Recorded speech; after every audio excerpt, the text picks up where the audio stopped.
17 yesterday, but there's one play everyone is talking about. With the Jets trailing by 10 in the fourth quarter, Austin Seferian-Jenkins appeared to cross the goal line for a touchdown, but officials overturned the call, saying that Seferian-Jenkins fumbled the ball, resulting in a touchback.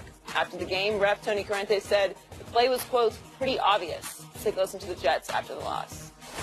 It is what it is. You know, it's frustrating because you fight back into a game like that, and to have it go that way on a call is frustrating. Refs are a part of every game, and you know, we can't point at that and go, man, that's the reason. There's so many other things that we have to do better, and that we hold ourselves accountable to, and that's our standard. And we just didn't do that and execute well enough today. I feel like I scored, but at the end of the day, you know, that's what the ref called. I'm going with the ref said. They make the calls, and I've got to have better ball security, and I've got to review the tape and make sure I make the necessary corrections so that doesn't happen again. We're joined by former NFL defensive coordinator Rob Ryan. Welcome, Rob. Good morning. Good to be back. What did you see on that play? I saw a touchdown. First thing I saw was Malcolm Butler making an unbelievable play. Right. I mean, you know, that's the type of player that kid is. He fights all the way to the very, you know, end. Right there, the kid's going in, punches the ball out. But I saw a recovery in the end zone inside of the pylon. Right. Like, you know, that's what I saw, but refs saw it differently. You got to love the attitude of the Jets of, hey, that didn't cost us and all that. They're playing the world champions, and really, they had them. You know, they had them. They kind of let them off the hook, like, you know, because the Patriots going to keep fighting for 4 quarters. But, no, I thought it was a touchdown. I thought it was a touchdown also, and Josh McCown saying that play, and, you know, it shouldn't have come down to that. You're right, because you let them back in the ball game. You had the ball game at worst-case scenario. You should have been going into the half with a 14-7 lead.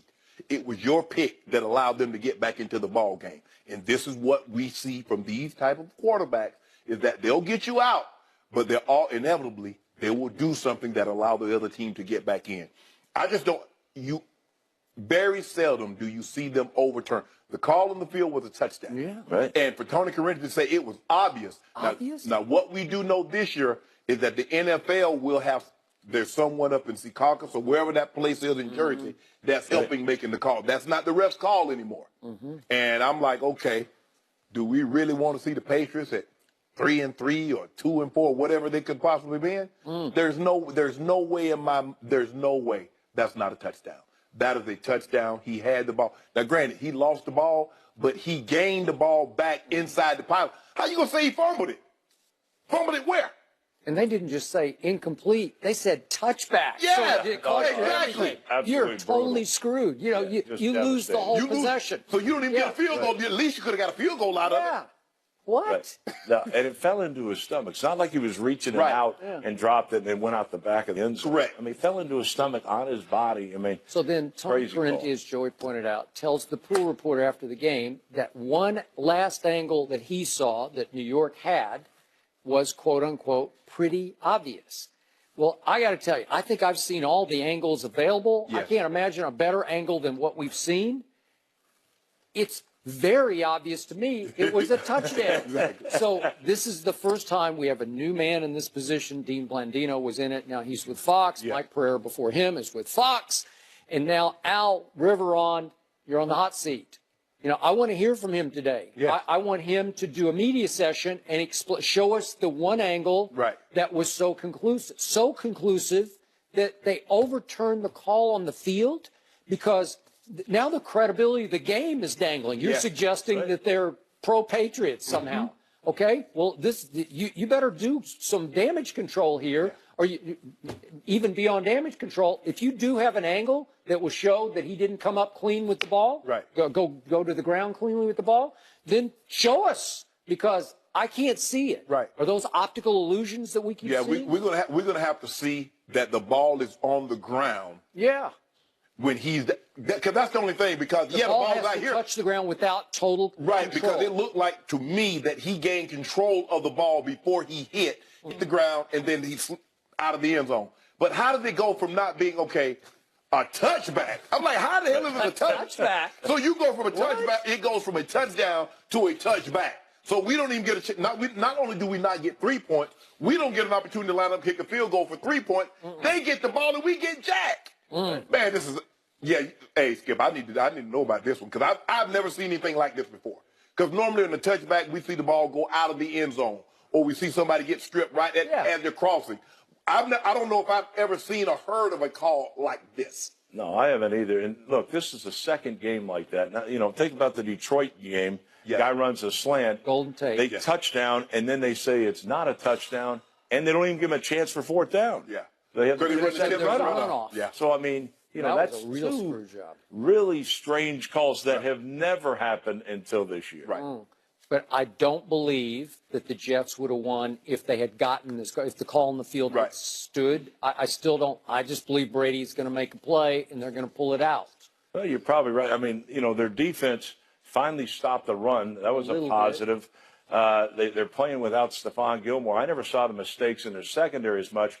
But again, this is the sixth straight quarterback that's gone over 300 yards. It's Jets Josh still or had Luke McCowan. It's one of the McCowans, and just lit them up again. You know, it's strange how this keeps recurring. And you know, this tight end here had the game of his life. He had 8 catches. Yep. He's been an underachiever up to this point. And now to be wrapped up in this controversy, it's a shame. So, Coach, have you ever heard anything like this? The New England Patriots are last in the league by far in yards allowed. But offensively, they are first in the league in yards gained. So somehow Tom Brady keeps winning in spite of. He keeps overcoming another 408-yard day from a team that didn't deserve to have 250 yards. Yeah, right? I mean, the thing is, you got to tip your hat to John Morton and that staff at the Jets. They're finding ways to move the ball. And the only receiver I've heard of is Curley, who was on waivers, and they picked him up, right before the season. I mean, they're doing a heck of a job because, look, this, like it or not, they're the Super Bowl champs. They're the defending Super Bowl champs. I know their team's different, but good God, I mean, the Jets are right there with them. Really had them, like you said, 14-0 at the half. They throw the out route, which Malcolm Butler. There's a couple encouraging things there. Malcolm Butler made a play. McCourty made a play. He did. You know, Van Noy got 2 sacks, and I don't know why he plays inside backer all the time, but he's an outside guy. But they moved Hightower from inside to outside. Yeah, there's a lot of moving parts. He was getting after the quarterback. Right, both those guys. So. There's some positive lights there, but, they're going to play Atlanta next week. They've lost two games now, but you got to think Matt Ryan's going to have that thing humming when everybody else is throwing for 300 yards. Well, in 2011, Aaron Rodgers was the MVP, and the Packers, they finished 15-1, and the Packers had the 32nd ranked defense, I think, Aaron Rodgers. I'm just saying that. So it's been done before.